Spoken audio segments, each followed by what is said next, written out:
Hello and welcome to Power to the People with me, Graeme Pryce. I think it's fair to say, with the Tories being handed their own stinky bottoms on a Marks and Spencer's platter a few months back, I did wonder how many targets there would be left for my 5 Reasons videos. But it would seem I never had to worry, as these sceptred isles are unfortunately blighted by some of the most right-wing, outspoken and obnoxious people in the Western world. We also have media sources that constantly thrive on trying to throw out rage bait and manufactured hatred by platforming people that have very little of real value to say.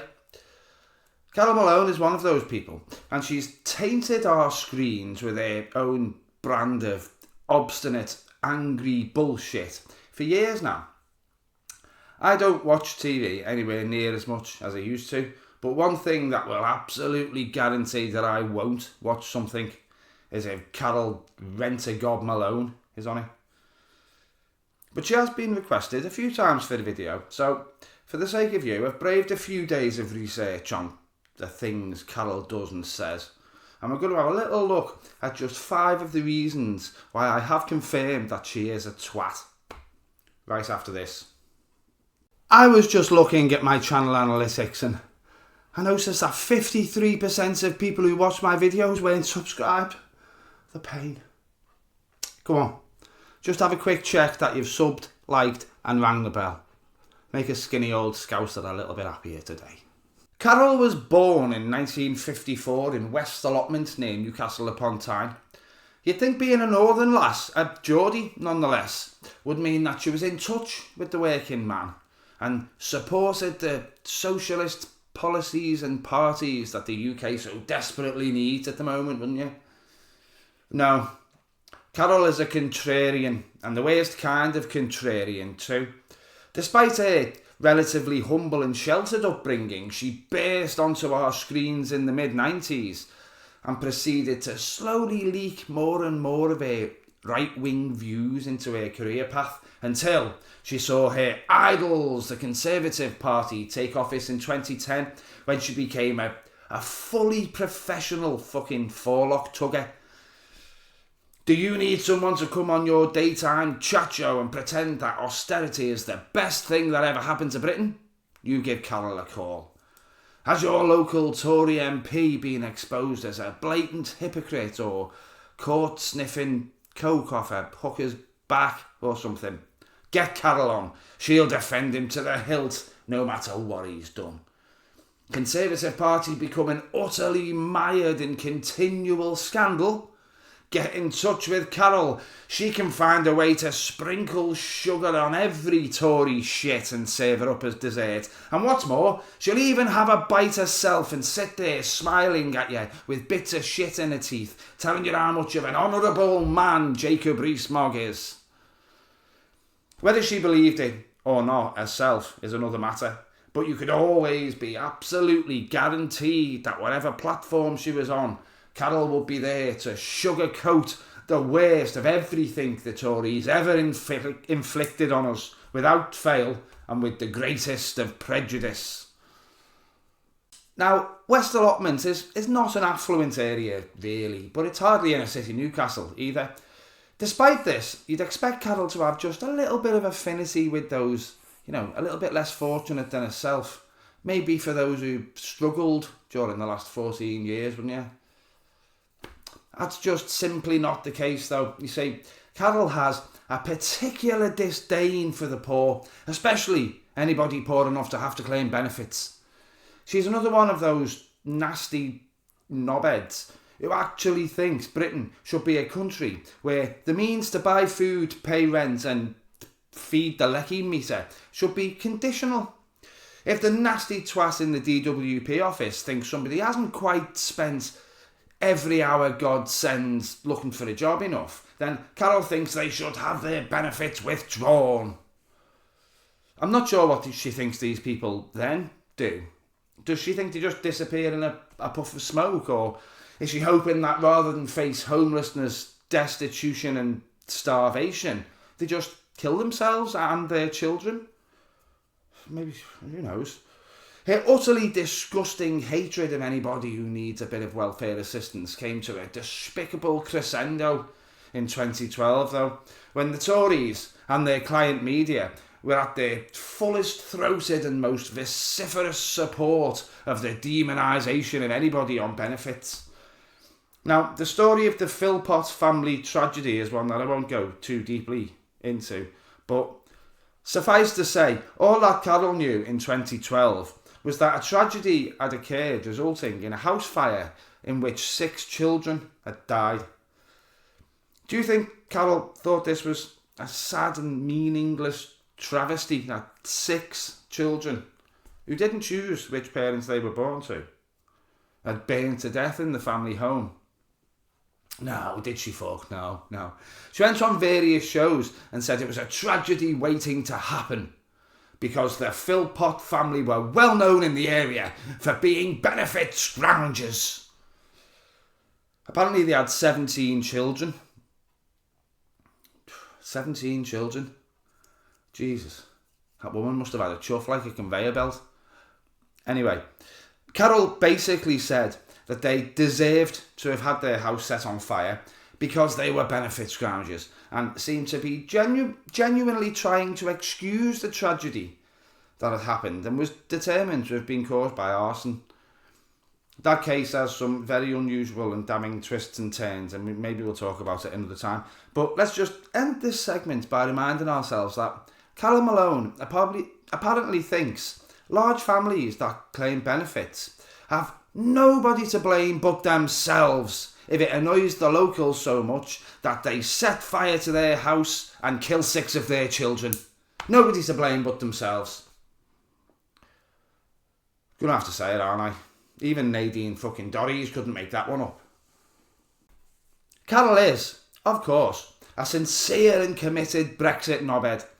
Now, this could be due to the fact that she's committed to supporting anything that the Tories do, no matter what. Or it could be that she genuinely believes Brexit is a good idea.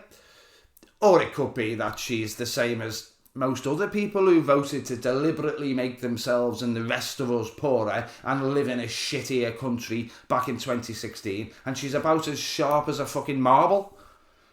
Unlike frog-faced lying twat Nigel Farage himself, who actually once found the honesty to say that Brexit hasn't been a success, Carole is still banging the drum of the dutifully deceived dumbass and attacking anybody that tries to point out that Brexit is not now, never was, and never will be a success.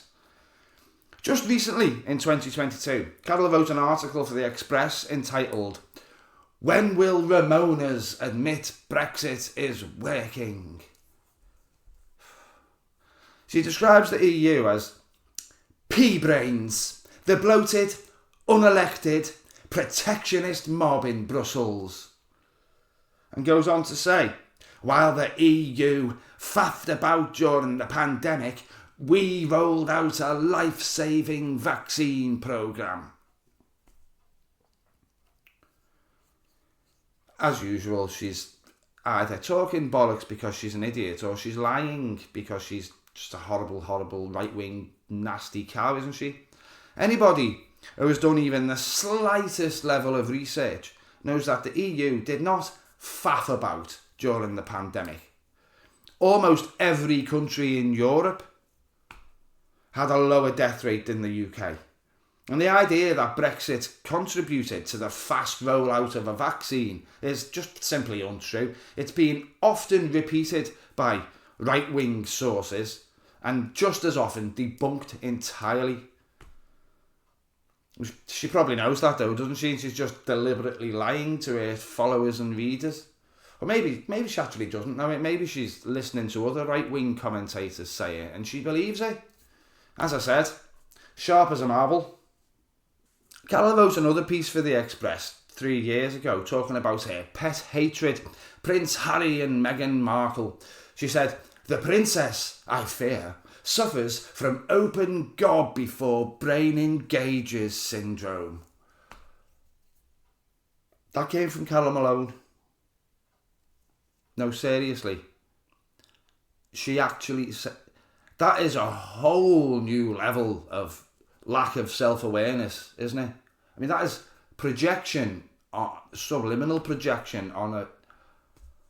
Wow. For her to say somebody else opens the gob before they engage the brain. This is a woman who wakes up every morning in a presumably pretty affluent bedroom in a fully paid up house, probably one of several, with a couple of posh cars on the drive and a loving family all around her, and finds that it still isn't enough.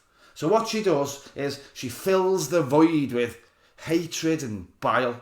She looks for things to be angry about and things to hate, minorities to hate.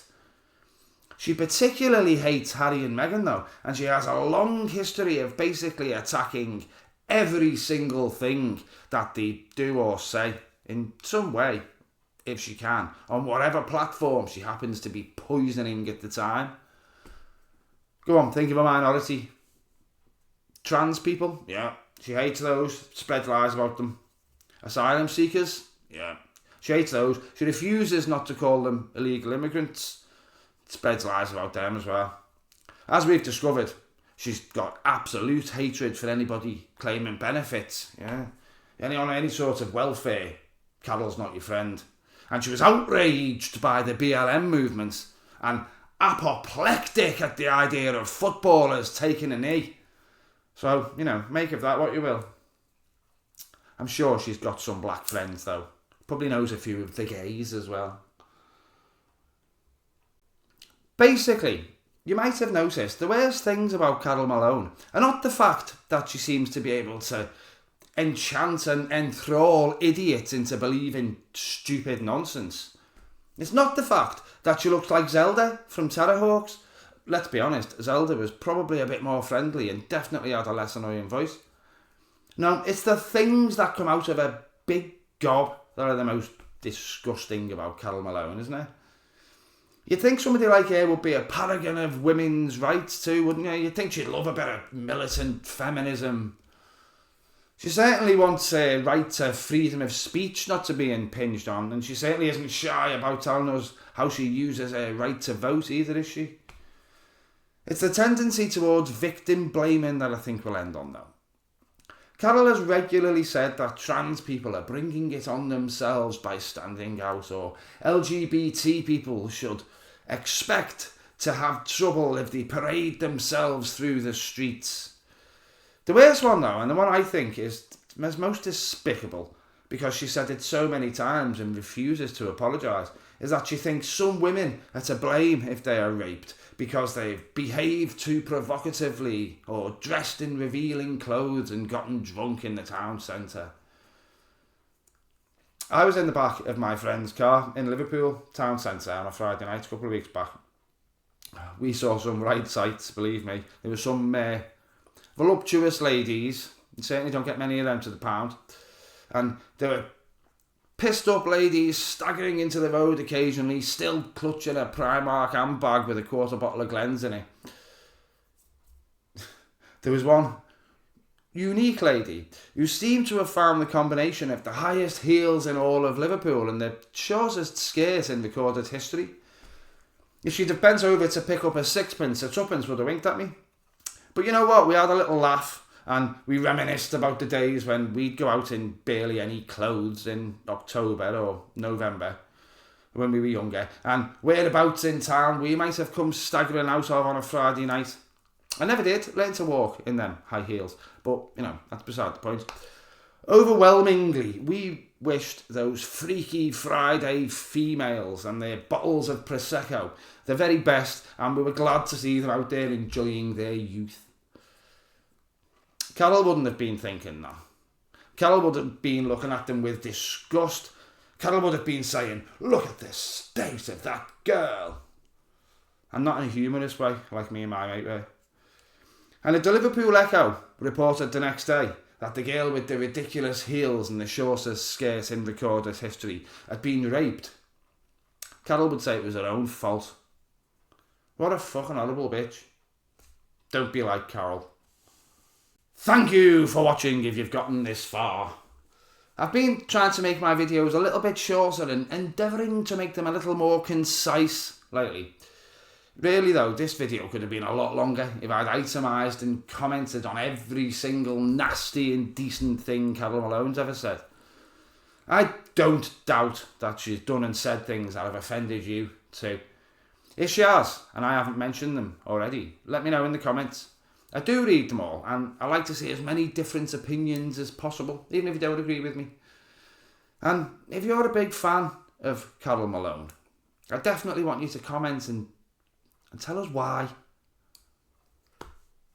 If you want to help the channel to grow, there are links to PayPal, Patreon, the Buy Me a Coffee page, and the join button for memberships below. I've lost track of who I have and haven't done shout outs for, haven't I?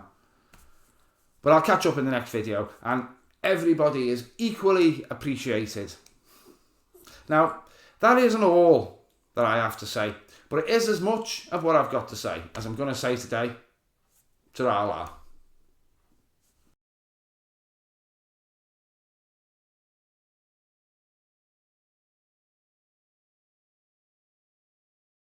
And then she really let her right-wing views be seen, and she became a fully professional fucking Torlock fugger. A fucking Torlock fugger, then. Torlock fugger. I'm inventing new phrases now.